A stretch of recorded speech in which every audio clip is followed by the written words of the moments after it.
O presidente Michel Temer decidiu não assinar o indulto de Natal. A decisão foi confirmada pelo Palácio do Planalto nesta terça-feira, depois da polêmica causada pelo texto no final do ano passado. O indulto é uma prerrogativa prevista na Constituição exclusiva do presidente da República, que pode perdoar a pena de detentos que se encaixem em determinados critérios definidos pelo próprio presidente. No final do ano passado, o decreto assinado por Temer reduzia para 1/5 o período de cumprimento de pena exigido para que o preso por crimes sem violência ou grave ameaça pudesse receber o benefício e conseguir liberdade. O texto provocou a reação de integrantes da Lava Jato que acusaram o presidente de beneficiar condenados por crimes de corrupção. E a questão foi parar na Justiça. A Procuradoria-Geral da República acionou o Supremo Tribunal Federal e o ministro Luiz Roberto Barroso decidiu que os efeitos do texto ficariam suspensos até que o plenário do STF analisasse o caso. Em novembro, o julgamento começou, mas foi interrompido por um pedido de vista do ministro Luiz Fux.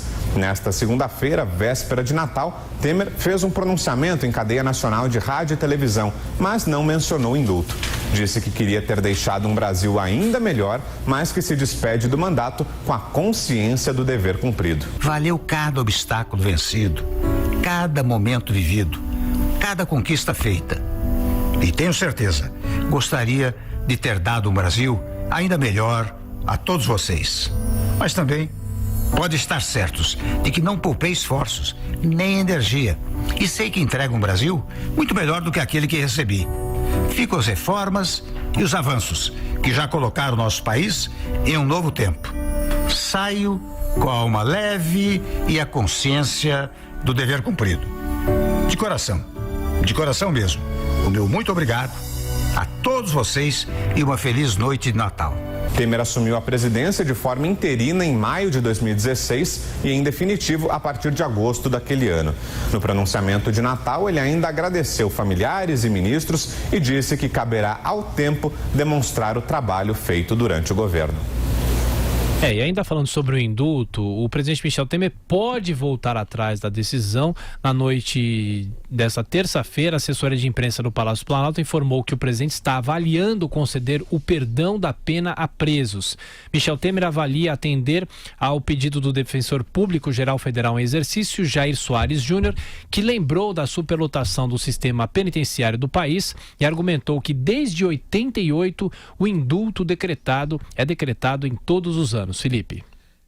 Tiago, se tratando de Michel Temer, ele sempre pode recuar do próprio recuo, né? Então ele ficou de decidir a qualquer momento, provavelmente hoje, segundo o Jornal Nacional noticiou ontem, sobre o indulto de Natal. Como disse aí o Brown, o Palácio do Planalto chegou a confirmar que ele não assinaria, mas veio esse pedido feito pelo defensor público Jair Soares Júnior. E é bom destacar que o Soares pediu que o governo exclua do indulto natalino os condenados por crimes contra a administração pública. Então são esses corruptos, em geral, políticos que podem ficar excluídos. É o mínimo, porque se ele está alegando encarceramento em massa, eu não sei exatamente qual foi a expressão que ele usou. Na imprensa, está como encarceramento em massa. Eu refuto essa tese. A superpopulação carcerária é uma coisa, encarceramento em massa é outra. Nos padrões mundiais, o Brasil não prende demais, não. Isso tudo é conversa fiada. O que existe aqui é falta de presídios suficientes ou falta de uma reorganização da distribuição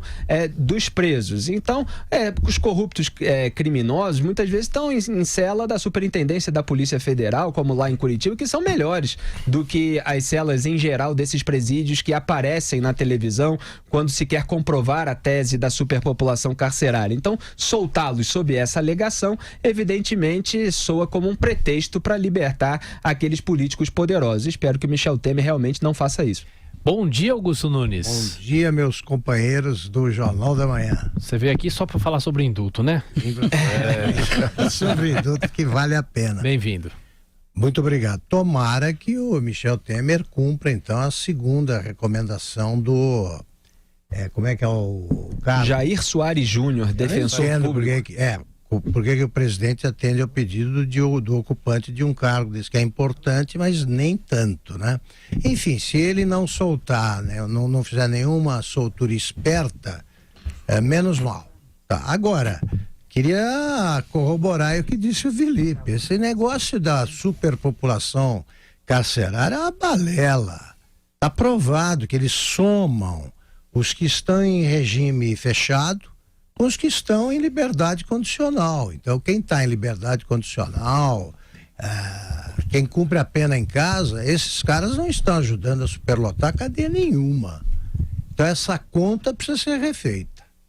Bom, agora falando sobre a questão econômica dessa reportagem, o que Michel Temer falou nesse discurso, Denise, exaltando as reformas. As reformas ficam mesmo, ele disse que poderia ter feito mais e poderia, ele não pôde politicamente por todos os envolvimentos que ele teve com as denúncias. Ele alega muito a questão da JBS, por mais que tenha tido armação, falhas, delação, escondendo determinados fatos, delação que inclusive está sendo revista, Michel Temer se envolveu de fato, ele teve essa gravação, ele teve declarações aí que poderiam comprometê-lo demais, até mais do que comprometeram. Ele entrou naquela fase de tentar negociar com o Congresso para escapar das denúncias que elas fossem encaminhadas. Isso travou completamente a agenda econômica. Ele poderia ter feito um governo muito melhor, mas ele deixa sim o Brasil numa situação melhor do que ele encontrou.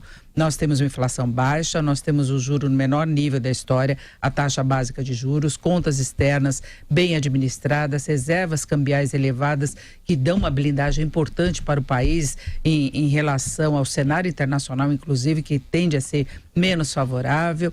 Enfim, ele entrega uma situação melhor do que encontrou, inclusive em relação ao ajuste das contas, tem a PEC do teto dos gastos, tem o encaminhamento das discussões sobre a reforma da Previdência, pelo menos ele plantou essa ideia, mas não fez mais exatamente porque ele se enroscou onde não deveria. Ele deveria ter tido mais ética, menos envolvimento, não deveria ter tido aquela conversa. Foi exatamente o ponto de ruptura, um dos pontos de ruptura. E depois nós tivemos a trava por conta da greve dos caminhoneiros.